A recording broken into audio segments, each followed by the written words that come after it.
Hello everybody, welcome to my channel. This is my first video on YouTube and today I'm going to be reviewing Avengers Age of Ultron, and I know I'm a little bit late to this, but I've been kind of holding this off for a while because I've been nervous about doing a YouTube video on YouTube for a while, and so I want to start. I've always wanted to start, like this is my New Year's resolution, to do a movie review channel, and I really wanted to start with Avengers Age of Ultron, so that's what I'm going to be reviewing today. So if you don't like spoilers and if you haven't seen the movie yet, please do not watch this film. But if you have seen it or you don't mind spoilers, please stay tuned. Okay, so I have to say it right now that this was one of my favourite films of 2015. I loved it. It was so well made, so good, action-packed, thriller ride. And I literally, the minute I came out of the cinema, I wanted to go see it again. That's how amazing it was. The story is about Tony Stark building this AI program called Ultron, and basically wants to build an armor around the world, so he wants to protect it when he can't be there all the time. So I want to talk a little bit about the characters now, and firstly I want to discuss Robert Downey Jr., aka Iron Man. And what can you really say about Iron Man? I mean, he is Iron Man. You can't change Iron Man, and he was amazing in this movie. He was really good. Obviously, in every movie he's great, and he definitely, like, when the dream sequence that Scarlet Witch gave him, I definitely saw the fear in his eyes, because I know that he knew that wasn't a dream. That was gonna happen. That's Infinity War. Now I want to talk about Captain America.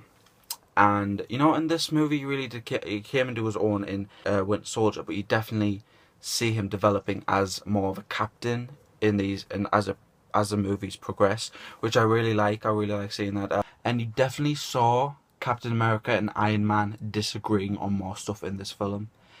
And that prepares for Civil War, which I think is going to be an amazing. But the disagreeing, the arguing, all of that definitely shows in this movie.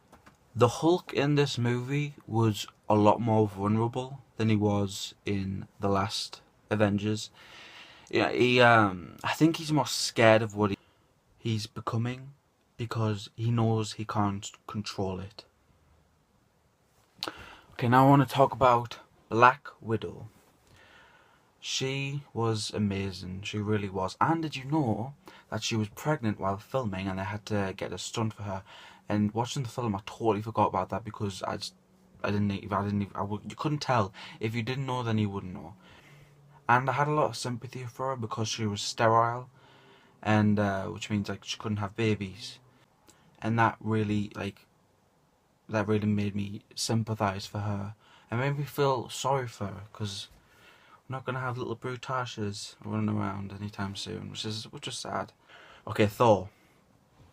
Thor was Thor.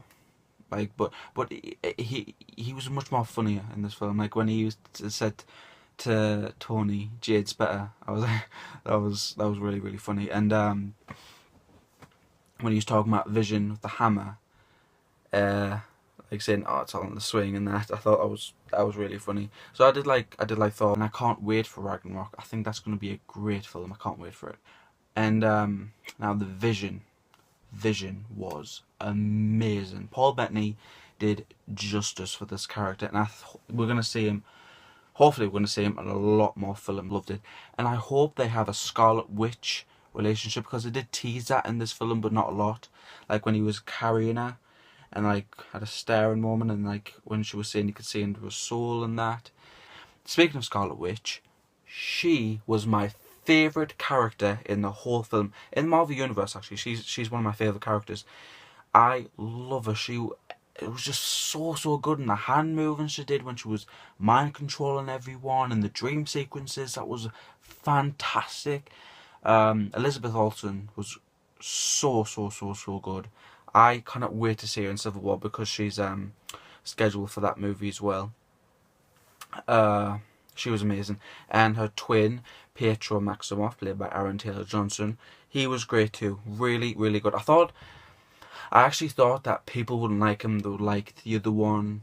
They would like the other Quicksilver from X-Men Days of Future Past more, and that wasn't really the case, because I saw on Instagram and Twitter that people loved Aaron Taylor-Johnson as Quicksilver, because I think they sympathised for him a lot, because, spoiler, obviously, he dies in the film, but I think they're going to bring him back to life, because you know, Helen Shaw, they've got that, is her name Helen Shaw? It is, I think it is anyway.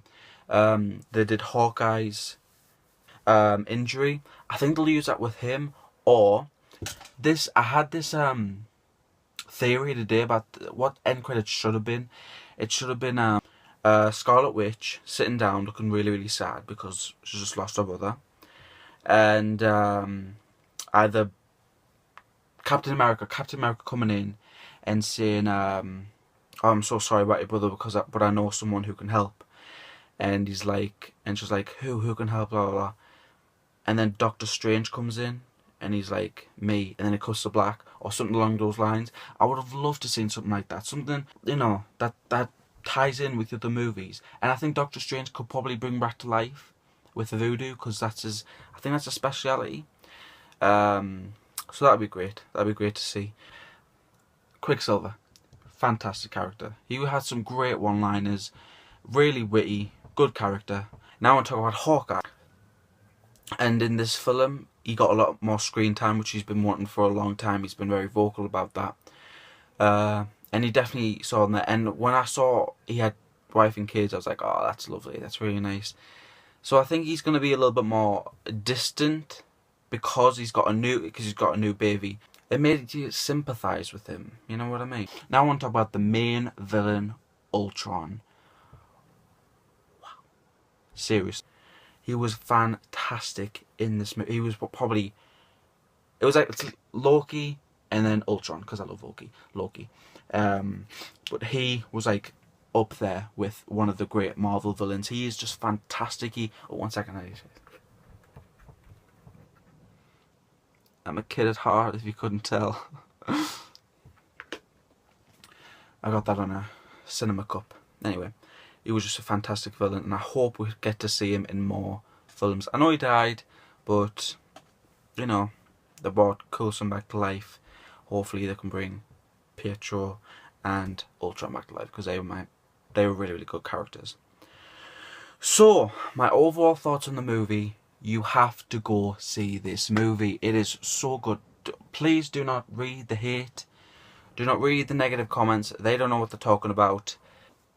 And I cannot wait to see the future Marvel films, because there is a lot of Marvel films to come. So I think that's all about it. So that's my review on Age of Ultron. That was my first review ever on YouTube. First video ever on YouTube, and I really hope you liked it, and I really hope you share, like and comment, and don't forget to subscribe. Thanks for watching. Bye.